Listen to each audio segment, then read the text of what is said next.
হয়তো শাহাদাত। তাহলে কথা পরিষ্কার, সরকার আইন করতে পারবে, রাষ্ট্র আইন করতে পারবে, কর্তৃপক্ষ আইন করতে পারবে, কমিটি আইন করতে পারবে, সবাই পারবে আইন করতে, কিন্তু শর্ত কয়টা? কয়টা শর্ত? কি শর্ত? আল্লাহর আইনের বিরুদ্ধে যেতে। যদি কেউ আল্লাহর আইনের বিরুদ্ধে আইন করে তাহলে সেই আইন বাতিল হয়ে যাবে। মুহতারাম হাজিরিন, এই যে এইভাবে যে স্বাধীনভাবে আইন করা, নিরঙ্কুশ ভাবে আইন করা, অন্য সকলের ঊর্ধ্বের আইন করার যে ক্ষমতা, এই ক্ষমতা একমাত্র কার? আল্লাহ। এই যে আইন করবার, চূড়ান্ত ভাবে আইন করবার এই যে আল্লাহর ক্ষমতা, যেরকম ভাবে ইবাদতের উপযুক্ত একমাত্র কে? এটাকে বলা হয় তাওহীদ ফিল ইবাদা। আইন তৈরি করবার ক্ষেত্রে একমাত্র আল্লাহর যে ক্ষমতা, সেই ক্ষমতাকে বলা হয় তাওহীদ ফিল হাকিমিয়া, অর্থাৎ আইন করার, বিচার করার ক্ষেত্রে আল্লাহ পাক এক এবং অদ্বিতীয়। মুহতারাম হাজিরিন, ইবাদতের ক্ষেত্রে যদি কোনো মানুষ আল্লাহর সঙ্গে অন্য কাউকে শরীক করে, ঈমান থাকে না। ইবাদতের মধ্যে যদি কোনো মানুষ আল্লাহর সঙ্গে অন্য কাউকে এক মুহূর্তের জন্য শরীক করে, তার যেমন ঈমান থাকতে পারে না। আইন তৈরি করবার ক্ষেত্রেও কোনো মানুষ যদি এক আল্লাহর আইনের বিরুদ্ধে অন্য কোনো মানুষের আইনকে বিশ্বাস করে নেয়, তখন সেই মানুষের ঈমান থাকতে পারে না। ভাই, কথা পরিষ্কার, ঈমানের কথা খুলে খুলে বলতেছি, যেন কিয়ামতের দিনে এই কথা বলতে না পারেন যে হুজুররা তো আমাদেরকে ঈমানের কথা বুঝায় নাই, আল্লাহ এই জন্য আমি বেঈমান হয়ে আসছি। তখন কিন্তু কোনো অজুহাত আল্লাহর কাছে গ্রহণযোগ্য হবে না। ঈমানটা নিয়ে যান, অন্তত ঈমানটা নিয়ে গেলে বাকিগুলোর ব্যাপারে অজুহাত চলবে, বাকিগুলোর ব্যাপারে সুপারিশ চলবে, বাকিগুলোর ব্যাপারে হাত পাওয়ার মাপটাপ চাইলে আল্লাহ ক্ষমা করে দিবেন। কিন্তু ঈমানের প্রশ্নে কোনো ক্ষমা হবে না, কোনো ছাড় হবে না। আল্লাহ এটা আগাম করে দিয়েছেন, কোরআনের আয়াত নাযিল করে দিয়েছেন, ইন্নাল্লাহা লা ইয়াগফিরু আন ইউশরাকা বিহি ওয়া ইয়াগফিরু মা দুনা যালিকা লিমান ইয়াশা। আল্লাহ পাক রব্বুল আলামিন কেউকে যদি তার সঙ্গে শরীক করা হয়, এই অপরাধ আল্লাহ কোশ্চেন কেন ক্ষমা করবেন না। আল্লাহ অগ্রিম জানায় দিয়েছেন, শিরক ছাড়া অন্য যাবতীয় এর চেয়ে ছোট সব গুনাহ আল্লাহ চাইলে মাফ করে দিতে পারেন। মনে করেন একটা মানুষ 24 ঘন্টার মধ্যে 23 ঘন্টা 55 মিনিট এক আল্লাহর ইবাদত করে, শুধু 5 মিনিটের জন্য দুর্গার পূজা করে। ঈমানদার না বেঈমান? কেন? সে তো 23 ঘন্টা 55 মিনিট আল্লাহর ইবাদত করছে, ঈমানদার থাকতে পারবে না? তাও আচ্ছা, 5 মিনিট না, আরো কম, 1 মিনিট শুধু দুর্গার পূজা করে, ঈমানদার না বেঈমান? যে 1 মিনিট না, এই শুধু 5 সেকেন্ডের জন্য দুর্গার পূজা করে প্রত্যেকদিন, ঈমানদার না বেঈমান? মুহতারাম হাজিরিন, এটা এমন একটা জিনিস, এখানে কোনো কম্প্রোমাইজ চলে না। এটা এমন একটা জিনিস, এখানে কোনো ছাড় চলে না, এখানে কোনো অংশীদারিত্ব এক মুহূর্তের জন্য আল্লাহ বরদাস্ত করেন না। আমার আল্লাহ পাক রব্বুল আলামিন তার তাওহীদের ক্ষেত্রে, একত্ববাদের ক্ষেত্রে আল্লাহ পাক কোন মাখলুক, কোন গায়রুল্লাহর এক চুল পরিমাণ অংশীদারিত্ব আমার আল্লাহ গ্রহণ করেন না, অংশীদারকে আল্লাহ পাক বরদাস্ত করেন না। এটা ইবাদতের ক্ষেত্রে যেরকম, ইবাদতের ক্ষেত্রে যেরকম এই কথা প্রযোজ্য, ঠিক একই ভাবে তাওহীদ ফিল হাকিমিয়া, আইন তৈরি করবার ক্ষেত্রে আমার আল্লাহর যে একচ্ছত্র ক্ষমতা, ওই ক্ষমতার বাইরে গিয়ে কেউ যদি কোনো আইন তৈরি করে, তাহলে সে হলো তাগুত। আর যারা তাকে বিশ্বাস করবে, যারা তার আনুগত্য করবে, তারা সব মুশরিক এবং বেঈমান। সন্দেহের কোনো অবকাশ নাই, সন্দেহের কোনো অবকাশ নাই। আল্লাহ পাক রব্বুল আলামিনের আইনের বিরুদ্ধে কোন আইন তৈরি করলে, সেই আইন যারা তৈরি করবে তাদেরকে বলা হবে কি? সে যেই হোক। আল্লাহর আইনের বাইরে গিয়ে কোন রাজা বাদশা যদি কোন আইন তৈরি করে, সেই রাজা বাদশাকে বলা হবে তাগুত। আল্লাহর আইনের বিরুদ্ধে কোন প্রধানমন্ত্রী যদি আইন জারি করে, সেই প্রধানমন্ত্রীকে বলা হবে তাগুত। আল্লাহর আইনের বিরুদ্ধে কোন আইন জারি করে সেই প্রেসিডেন্টকে বলা হবে তাগুত। আল্লাহর আইনের বিরুদ্ধে কোন আদালত কোন বিচারপতি যদি কোন আইন জারি করে সেই বিচারক সেই আদালতকে বলা হবে তাগুত। আল্লাহর আইনের বিরুদ্ধে কোন মন্ত্রী পরিষদ যদি কোন আইনকে অনুমোদন করে গোটা মন্ত্রী পরিষদকে বলা হবে তাগুত। আল্লাহর আইনের বিরুদ্ধে কোন আইন যদি কোন সংসদ কোন আইন পরিষদ অনুমোদন দেয় পাশ করে গোটা সংসদকেই বলা হয় তাগুত। এটা তো হলো তাগুত। আর যারা এই তাগুতকে বিশ্বাস করবে তারা সব মুশরিক। কথা বুঝেন নাই? দুর্গা তো হলো তাগুত, আর দুর্গাকে যারা পূজা করে তারা কি? তো ঠিক এরকম যারা আল্লাহর আইনের বিরুদ্ধে আইন করে তারা হলো তাগুত, তারা একটা দুর্গা। একটা দুর্গা যেরকম তাগুত, যারা আল্লাহর আইনের বিরুদ্ধে আইন করে তারা ওরকম তাগুত, বরং দুর্গার চেয়ে বড় তাগুত। কেন? বলে দুর্গা তো হলো মরা, আর যারা আল্লাহর আইনের বিরুদ্ধে আইন করে হলো জেতা। দুর্গা, সরস্বতী, কালী এগুলো হলো মুর্দা তাগুত। আল্লাহর আইনের বিরুদ্ধে যারা আইন তৈরি করে তারা হলো জিন্দা তাগুত।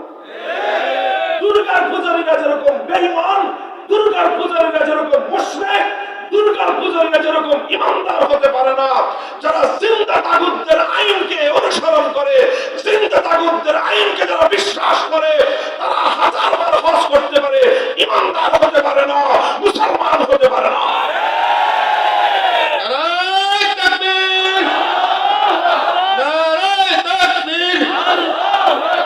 खुदार आकाश खुदार जमीन खुदा कायम करो আমরা দিন। স্লোগান আগে মুখস্থ করাইছেন? হ্যাঁ, আরে একটা স্লোগান দিয়ে দিন। যে স্লোগান সবাই পারবে সেগুলো দিন।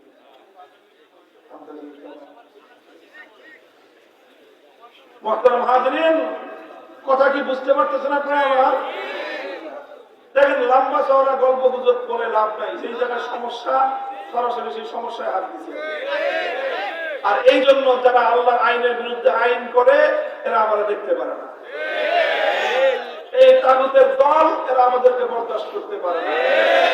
কারণ আমরা যেখানে হাত দিয়েছি এই জায়গাটা যদি মুসলমানদেরকে বুঝাইতে পারি, এরা মুসলমানদের ইমানদারদের ইমান নিয়ে ব্যবসা করতে পারবে না। আমাদেরকে, আমরা যখন এই সমস্ত কথা বলি, একদল আছে আমাদেরকে বলে ধর্ম ব্যবসায়ী, বদমাইশ। ধর্ম ব্যবসায়ী আমরা না, ধর্ম ব্যবসায়ী তো তারা যারা এভাবে আল্লাহর দ্বীনের একান্ত অনুগত ইমানদারদের ইমানকে হরণ করে বেঈমান বানায়, লক্ষ কোটি মুসলমানদের ইমানকে হরণ করে নিয়ে আবার টুপি মাথায় দিয়ে নির্বাচন আসলে মসজিদে আসে।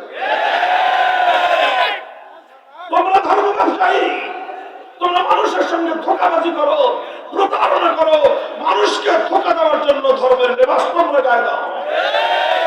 আর যারা ধর্মের কথা বলে, আল্লাহর আইন দুনিয়াতে বাস্তবায়ন করার কথা বলে, যারা ইসলামী হুকুমত বাস্তবায়ন করার কথা বলে, ইসলামী রাষ্ট্র গড়বার কথা যারা বলে, তারা ধর্মের জন্য জীবন দিতে প্রস্তুত।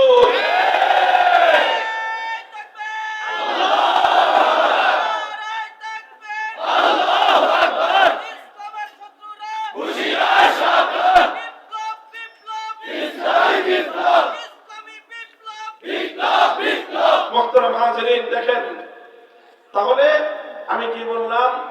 তাওহীদের কথা বললাম। কথা ঠিক? কিসের কথা বলছি?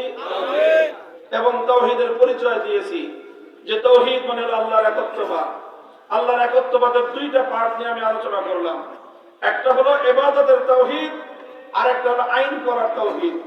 ইবাদতের তাওহীদে আল্লাহ ছাড়া অন্য কারো ইবাদত করলে যেরকম মানুষ ঈমানদার থাকে না, ঠিক একই ভাবে আইন করার ক্ষেত্রে আল্লাহর আইনের বিরুদ্ধে কোন আইন যে করবে সেও তাগুত, সেই তাগুতকে যারা অনুসরণ করবে তাদের ঈমান থাকে না। তাগুতের ঈমান তো থাকবেই না, দুর্গার কি ঈমান আছে নাকি? তো যারা আইন করে ওদের তো ঈমান থাকার প্রশ্নই নাই, ওদের দল যারা করে ওদের ঈমান থাকে না। মুহতারাম হাজিরিন, এরপরের কথাটা শুনেন। দেখেন, মুসলমানদের মধ্যে এরকম মানুষ কল্পনাই করতে পারতো না যে মানুষ হয়ে আল্লাহর আইনের বিরুদ্ধে আইন করতে পারে। এই ধারণা, এই কল্পনাও মুসলমানদের মধ্যে কোনোদিন ছিল না। বলেন, আগের যুগে কোন বাড়িতে কোন মানুষ কল্পনা করতে পারতো যে পোলা হয়ে বাপের বিরুদ্ধে কথা বলতে পারে? মানুষ, আরে ছেলে বাপের ছেলে হয়ে বাপের সামনে বড় কথা সময় মানুষ কল্পনাই করতে পারতো না। আর এখন ঘরে ঘরে পোলারা বাবার সাথে বড় গলায় কথা বলে। ঠিক এরকম আল্লাহর আইনের বিরুদ্ধে কোন মানুষ আইন করতে পারে মুসলমানদের মধ্যে 600 বছর পর্যন্ত, এটা কল্পনাই করা যেত না। মানুষ মনে করত যে আল্লাহ হলেন সৃষ্টিকর্তা, আল্লাহ আমাদেরকে খাওয়ান পরান বাঁচায় রাখছেন, আল্লাহর আসমানের নিচে থাকি, আল্লাহর জমিনের উপরে থাকি, আল্লাহর বাতাস থেকে নিঃশ্বাস গ্রহণ করে আল্লাহর পানি খেয়ে বেঁচে আছি, সব আল্লাহটা খাই আল্লাহটা করি, সেই আল্লাহর বিরুদ্ধে আমি আইন করি কিভাবে? এটা মানুষ কি করতে পারতো না, কল্পনাই। কয়শো বছর? এই 600 বছর পরে মুসলমানদের মধ্যে একটা ফিতনা আসলো। একটা সম্প্রদায়, তাতারি মঙ্গোলীয় সম্প্রদায়, এরা এসে মুসলমানদের উপর আক্রমণ করলো। এরা পঙ্গপালের মতো আসলো, মুসলিম এলাকাগুলোকে তছনছ করে দিল, লক্ষ লক্ষ মুসলমানদেরকে হত্যা করলো, মুসলমানদের খেলাফতের প্রধান কেন্দ্র বাগদাদকে ধ্বংসস্তূপে পরিণত করলো, একদিনে 10 লক্ষ মানুষকে এরা শহীদ করলো। এই সব তাণ্ডব চালায় বিরাট মুসলমানদের এলাকা এরা দখল করে নিয়ে মুসলিম সমাজের মধ্যে সর্বপ্রথম তারা আল্লাহর আইন উৎখাত করে দিয়ে আল্লাহর আইনের জায়গায় তাতারিদের নেতা চেঙ্গিস খান, সেই চেঙ্গিস খান কিছু আইন তৈরি করেছিল, সেই আইনের বইয়ের নাম ছিল ইয়াসেক। তারা সেই চেঙ্গিস খানের বানানো আইন মুসলিম জাতির উপর চালায় দিল। এই প্রথম 600 বছর পরে 7ম শতাব্দীতে এসে মুসলমানদের উপর এই বিপদ আসলো। এই বিপদ আসার সঙ্গে সঙ্গে মুসলমানদের আলেম সমাজ তারা অনেক ত্যাগ আর কোরবানি স্বীকার করে এর মোকাবেলা করেছেন, লড়াই করেছেন, জিহাদ করেছেন, জীবন দিয়েছেন, রক্ত দিয়েছেন, জেল খেটেছেন, জুলুম খেটেছেন। সে যুগের সবচেয়ে বড় ইমাম শাইখুল ইসলাম ইবনে তাইমিয়া রাহমাতুল্লাহি আলাইহি 6 বার কারারুদ্ধ হয়েছেন, জীবনের দীর্ঘ সময় কারাগারে অন্ধকার প্রকোষ্ঠে কাটিয়ে দিয়েছেন, সব কিছু করেছেন, কিন্তু আল্লাহর আইনের বিরুদ্ধে মানুষের বানানো আইন এক মুহূর্তের জন্য মেনে নেন নাই। তাদের এই ত্যাগ এবং কোরবানির বদৌলতে আল্লাহ পাক সাহায্য করলেন। তখন তাতারিরা পরাজিত হয়ে কিছু তাতারি মুসলমান হয়ে গেল, বাকিরা ধ্বংস হলো, মুসলিম সমাজে আবার আল্লাহর আইন ফিরে আসলো। এরপরে আবার চলে গেল আরো 700 বছর। এই 700-800 বছর পর্যন্ত আবার 700 বছর পর্যন্ত মুসলমানদের মধ্যে আর দ্বিতীয়বার কখনোই আল্লাহর আইনের জায়গায় কোনো মানুষের আইন ছিল না। এরপরে আসলো 18 শতকে এই ভারতবর্ষ ইংরেজরা দখল করে নিল, এরকম আরব এলাকা ফ্রান্স দখল করে নিল, ইটালি দখল করে নিল, আফ্রিকার বিশাল অঞ্চল। এইভাবে ইউরোপীয় পশ্চিমা সাম্রাজ্যবাদ যখন মুসলমানদের উপর আগ্রাসন চালালো, এরা মুসলমানদের দেশগুলোকে দখল করে নিল। এই ইংরেজরা আসার আগে 800 বছর পর্যন্ত এই ভারত মুসলমানরা পরিচালনা করেছে, নেতৃত্ব দিয়েছে, শাসন করেছে। মুসলমানদের কাছ থেকে দেশগুলো দখল করে নিয়ে পশ্চিমা এই সাম্রাজ্যবাদী খ্রিস্টানরা যে কাজটা করলো, সবচেয়ে বড় ভয়ঙ্কর অভিশাপের যে কাজটা তারা করলো, সেটা হলো আল্লাহর আইনকে উৎখাত করে দিয়ে ব্রিটিশ তার নিজের বানানো আইনের দ্বারা দেশকে শাসন করা শুরু করলো। এইভাবে চললো 190 বছর। কত বছর? 1757 সাল থেকে 1947 সাল পর্যন্ত 190 বছর এই দেশে এই ব্রিটিশদের আইন এবং ব্রিটিশদের শাসন চললো। মুসলমানরা 190 বছর পর্যন্ত ব্রিটিশের বিরুদ্ধে সংগ্রাম করলেন, লড়াই করলেন, আজাদির সংগ্রাম করলেন, স্বাধীনতার সংগ্রাম করলেন, জিহাদ করলেন। অসংখ্য অগণিত আলেম এবং মুসলমানরা রক্ত দিলেন, জীবন দিয়ে শেষ পর্যন্ত ব্রিটিশদেরকে দেশ থেকে বিতাড়িত করলেন। বিতাড়িত করার পর মুসলমানরা বললো যে আমরা এখন এমন একটা দেশ চাই যেই দেশে আইন চলবে কার? হিন্দুরা বললো যে না, আমরা এমন একটা দেশ চাই যেই দেশ চলবে ধর্ম নিরপেক্ষ মতবাদ। তখন আর হিন্দু মুসলিম একমত হতে পারলো না, দেশটা তখন ভাগ হয়ে গেল। 1947 সালে কি হয়েছে? দেশ ভাগ হয়েছে। হিন্দুরা নিচে এক ভাগ, ওই ভাগে হিন্দুরা তাদের ধর্ম নিরপেক্ষ মতবাদ অনুযায়ী দেশ চালাবে। মুসলমানরা পাইল আরেক ভাগ, ব্রিটিশরা মুসলমানদেরকে ঠকাইছে, হিন্দুদেরকে জিতাইছে, বড় ভাগটা ওদেরকে দিয়েছে। 16 আনার মধ্যে 12 আনা 11 আনা ওদেরকে দিয়ে দিছে, 4 আনা মুসলমানদেরকে দিয়েছে। মুসলমানদেরকে আরো অনেক ভাবে ঠকাইছে। এলাকার মধ্যে, সীমান্তের মধ্যে যে এলাকায় খনি আছে, যে এলাকায় ভালো পাথর আছে, যে এলাকায় নদী আছে, যে এলাকায় দার্জিলিং আছে, পর্যটন স্পট সবগুলো হিন্দুদেরকে দিয়ে মুসলমানদেরকে সবভাবে বঞ্চিত করছে, বৈষম্য করছে, ঠকাইছে। মুসলমানরা সব মেনে নিয়ে বলছে ঠিক আছে, আমরা সব দিক দিয়ে ঠকলাম, কিন্তু এরপরে আমরা একটা ভূখণ্ড চাই, একটা দেশ চাই, যেই দেশে আর কিছু থাকবা না থাক, না খেয়ে থাকবো, প্রয়োজনে পেটে পাথর বাঁধবো, কিন্তু এমন একটা দেশ চাই, এমন একটা মানচিত্র চাই, যেই দেশে আইন চলবে কার। এই হলো 1947 সাল, মুসলমানরা আলাদা দেশ পাইল। কিন্তু দুর্ভাগ্য মুসলমানদের, এই দেশ পাওয়ার পরেই 24 বছর পর্যন্ত পশ্চিম পাকিস্তানের খান পাঠান স্বৈরতন্ত্রী শাসকরা জাতির সঙ্গে গাদ্দারি করে বিশ্বাসঘাতকতা করলো। আল্লাহর আইনের কথা বলে, ইসলামী শরীয়তের কথা বলে, কোরআন সুন্নাহর কথা বলে দেশটাকে আলাদা করার পর ওরা আবার সেই ব্রিটিশদের গোলামি শুরু করে দিল। আলেম ওলামারা যখন বললেন ওদেরকে যে কথা তো এরকম ছিল না, কথা তো ছিল মুসলমানদের জন্য যেই দেশ হবে সেই দেশে আইন চলবে কার? ইসলামী শরীয়ত চলার কথা। এখন আপনারা আবার সেই ব্রিটিশের গোলামি করতেছেন কেন? তখন পশ্চিম পাকিস্তানিরা বলতো যে হুজুর, রাষ্ট্রটা এখনো শিশু রাষ্ট্র, তো এখনই ইসলামের এই কঠোর বিধান এই শিশু রাষ্ট্র হজম করতে পারবে না, এই জন্য একটু সময় দেন, আমরা আস্তে আস্তে তৈরি করে আনি, শিশু রাষ্ট্রটা একটু বড় হলে তখন আমরা ইসলামী শরীয়ত কায়েম করব। 5 বছর, 10 বছর, 15 বছর, 20 বছর চলে যায়, এই শিশু আর কি হয় না, বড় হয় না। এই শিশু 24 বছর চলে গেল, কিন্তু বুইড়া খাটার শিশু আর বড় হলো না, বালেক হলো না। তো আপনি বলেন, যে পোড়া 24 বছরে বালেক হয় না, ওই পোড়া সাবালক হবে কবে? বলেন, আর কোনদিন হবে? আরে 24 বছরের মানুষ কি শিশু থাকে না, যুবক হয়? খালি কি যুবক হয়? সে যুবক তো পৃথিবীর সকল অন্যায়, অবিচার, ফ্যাসিবাদ, স্বৈরতন্ত্রের বিরুদ্ধে বুলেটের সামনে আবু সাঈদের মতো বুক টান করে দাঁড়ায় যায়।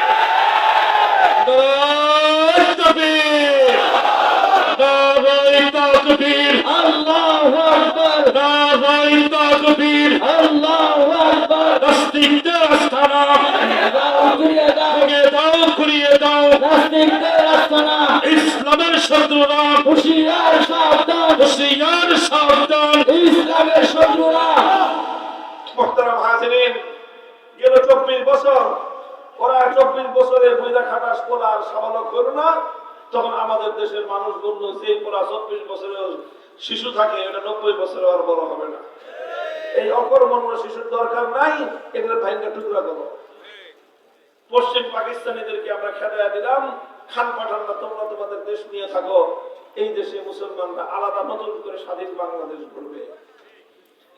লম্বা ইতিহাস, সেই স্বাধীন বাংলাদেশেও কোনোদিন কেউ আমরা কল্পনা করি নাই যে ভাগে যে অংশটা মুসলমানদের অংশ পড়লো, সেই জায়গাটাতে মুসলমানদের দেশে আল্লাহর আইন চলবে, কোরআনের শাসন চলবে, ইসলামী শাসন চলবে, মুসলমানের বাচ্চা মুসলমান হয়ে বিরোধিতা করবে। এর চেয়ে দুঃখজনক, এর চেয়ে লজ্জাজনক আর কি হতে পারে বলে? অথচ এরপরেই মুসলমানদের মধ্যে এরকম গাদ্দার ঘরে ঘরে জন্ম নিল। আর সেই গাদ্দাররা মুসলমানদের দেশকে বললো যে না, এই দেশে ইসলাম চলবে না, চলবে কি ধর্মনিরপেক্ষ মতবাদ। আরে বেটা, ধর্মনিরপেক্ষ মতবাদ যদি চলতে হয় তো ভারত চলে যাও, ওখানে ধর্মনিরপেক্ষ মতবাদ আছে। এই অংশটা ভাগে আমরা পাইছি, এই ভাগে তো এটা মুসলমানদের ভাগে পড়েছে, এই ভাগ তো ইসলামের পক্ষে হয়েছে। সুতরাং এই ভাগে ইসলাম চলবে, ইসলাম ছাড়া অন্য কিছু চলতে পারে না। যদি আমরা এই দেশে ইসলামকে পরিপূর্ণভাবে বিজয়ী করতে না পারি, ইসলামী আইন যদি বাস্তবায়ন করতে না পারি, ইসলামী শরীয়ত যদি বাস্তবায়ন করতে না পারি, পরিপূর্ণ ঈমান নিয়ে বেঁচে থাকা সম্ভব না। কথা বলেন ঠিক কিনা? বলবেন সমস্যা কি? আমরা তো পরিপূর্ণ ঈমান নিয়ে বেঁচে আছি। কতটুকু পরিপূর্ণ ঈমান নিয়ে বেঁচে আছেন একটু পরীক্ষা করলেই বুঝা যাবে। ছোট্ট একটা কথা আমি আপনাদেরকে জিজ্ঞাসা করি, আচ্ছা বলেন তো, আপনার বাড়িতে যদি ডাকাতি হয় অথবা আপনার ভাই যদি খুন হয়, কি করবেন? কি করবেন বলেন তো? আরে কথা বলেন, এই সমস্ত অপরাধ হয় না আপনাদের এলাকায়? খুন খারাপি হয় না? চুরি ডাকাতি হয় না? কি করেন? থানায় যান, থানায় যায় কি করেন? মামলা করেন। কথা বলতে শরম কানকে? মনে হয় যে কোনোদিন থানায় যান নাই, কোনোদিন মামলা মোকদ্দমা করেন না, এরকম সাধু সাধেন আপনারা। কথা বলেন ঠিক কিনা? আরে ভাই, আমি তো 41টা মামলা নিয়ে আসি, শরম কানকে এক কথা বলতে। আচ্ছা বলেন, এই যে আপনি মামলা করলেন, আপনার ভাই খুন হলো, আপনার বাড়িতে ডাকাতি হলো, চুরি হলো, আপনি মামলা করলেন। মামলা করার পরে এটা আদালতে গেল, আদালতের সাক্ষী প্রমাণ সব কিছু দিয়ে প্রমাণ হলো যে হ্যাঁ, অমুকে খুন করেছে, অমুকে ডাকাতি করেছে, অমুকে চুরি করেছে। এখন আদালত বিচার করবে কি করবে না? আপনি বিচার আদালতের কাছে চাইছেন কি চান নাই? আচ্ছা, চাইছেন আপনি, তাই তো? আচ্ছা, এখন যে আদালতটা বিচার করবে ডাকাতের বিচার, সেই আদালত তো আমাদের দেশের আদালত তো বিচার করবে আল্লাহর কোরআনের আইন অনুযায়ী, তাই না? কোরআনে যে বলছে, আল্লাহ পাক রব্বুল আলামিন ডাকাতির শাস্তির বিধান দিয়েছেন, ইন্নামা জাযাউল লাযিনা ইউহারিবুনাল্লাহা ওয়া রাসূলাহু ওয়া ইয়াসআউনা ফিল আরদি ফাসাদান আন ইউকাত্তালু আও ইউসাল্লাবু আও তুকাত্তা আইদিহিম ওয়া আরজুলুহুম মিন খিলাফিন আও ইউনফাউ মিনাল আরদ। এই আইন কোরআনের আয়াত অনুযায়ী বিচার করবে না?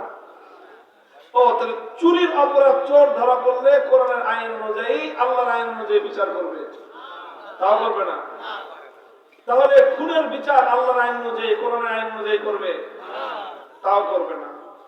তাহলে কোন আইন অনুযায়ী বিচার করবে? ব্রিটিশের বানানো আইন, মানুষের বানানো আইন অনুযায়ী। কথা ঠিক? কথা ঠিক মতো আছে তো? এবার ওই পুরান কথায় ফিরে আসেন।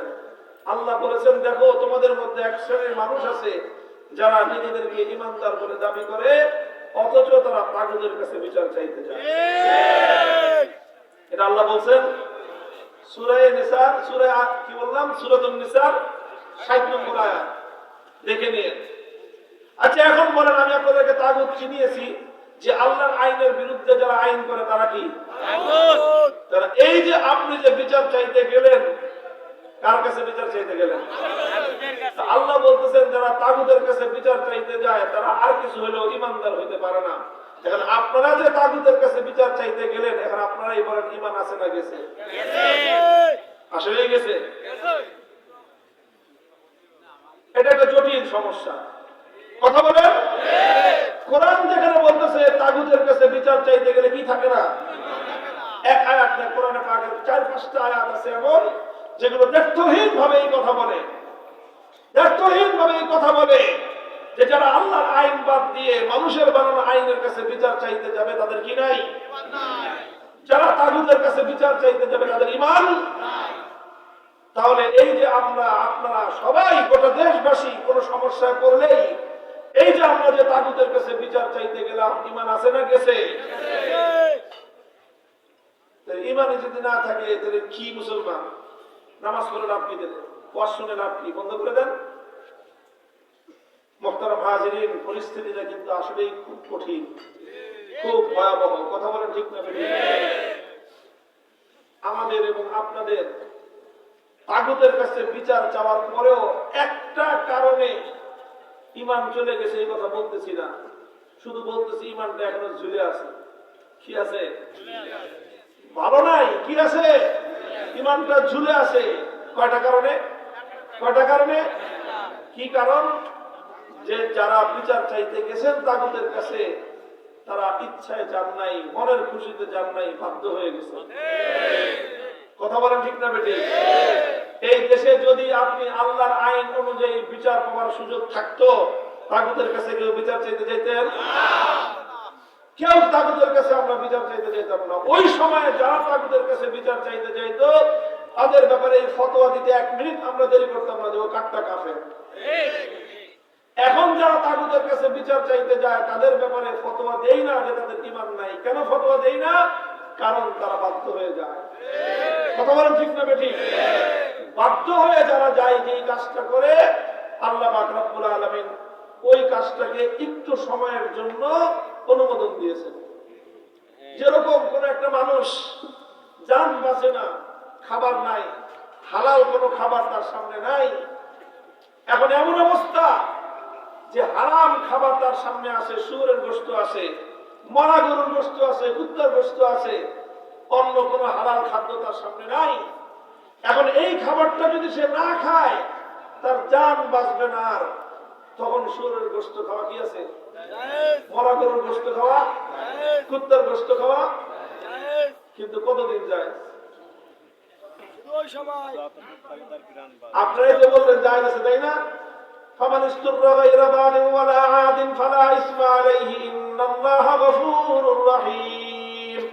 বাধ্য হয়ে যারা মরা গরুর গোশত খাবে, বাধ্য হয়ে যারা শুয়োরের গোশত খাবে, শুধুমাত্র জীবন রক্ষা করবার তাগিদে হারাম খাদ্য ছাড়া যদি কোনো হালাল খাদ্য তাদের কপালে না জুটে, শুধুমাত্র জীবন রক্ষা করবার জন্য হারাম খাদ্য খাওয়া তাদের জন্য বৈধ আছে। বৈধ আছে কতক্ষণ? যতক্ষণ পর্যন্ত হালাল খাদ্যের কোনো ব্যবস্থা না করা যায় ততক্ষণ। কথা ঠিক না বেটি?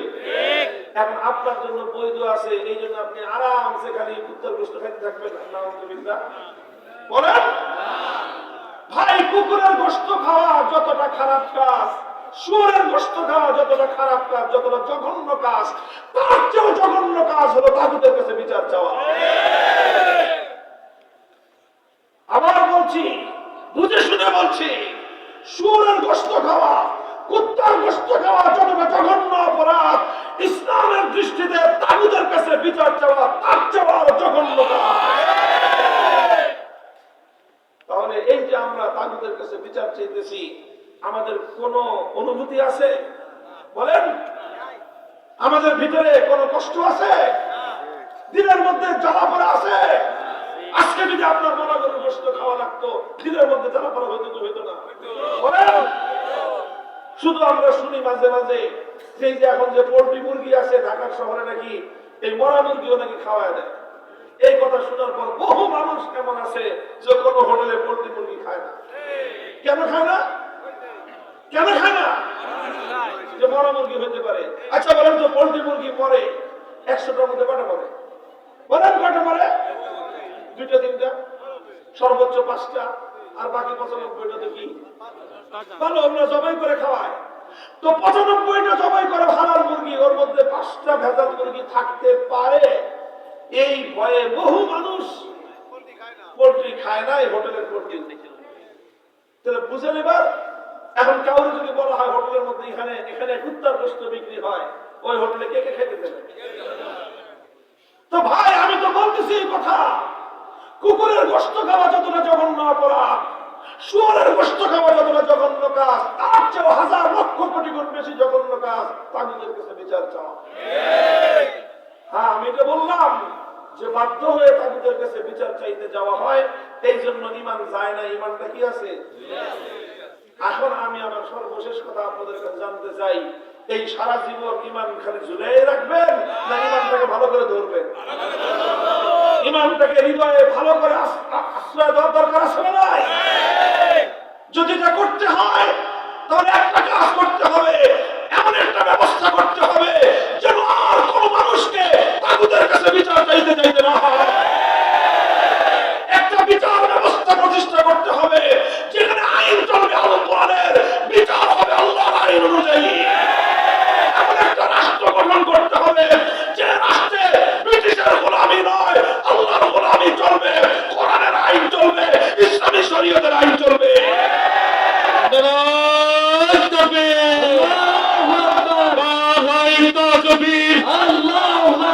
ইসলামের শত্রুরা তন্ত্রমন্ত্রের দিন শেষ, খিলাফতের বাংলাদেশ, তন্ত্রমন্ত্রের দিন শেষ।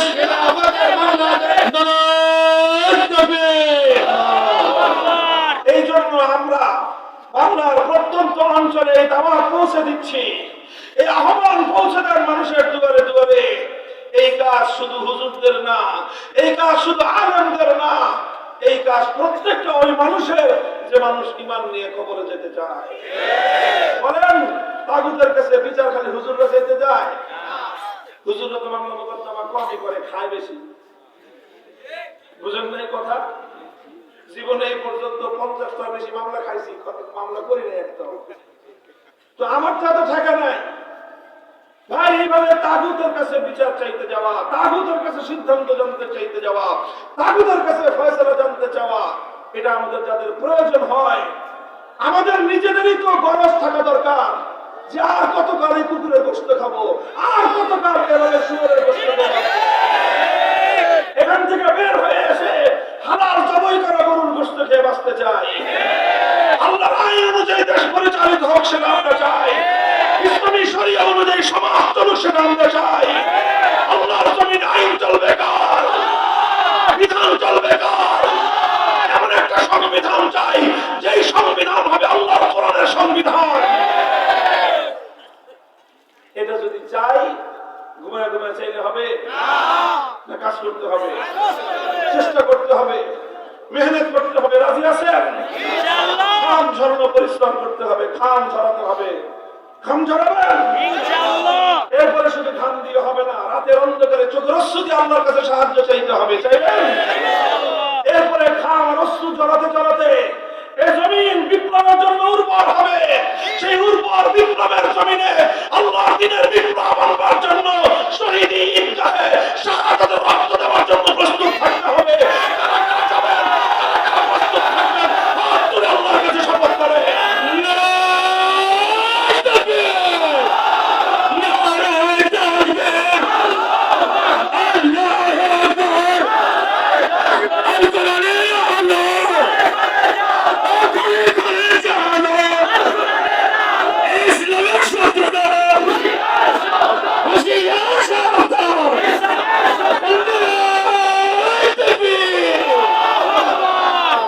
এই যে কথা বললেন, এটা কি শুধু মুখের কথার কথা না অঙ্গীকার?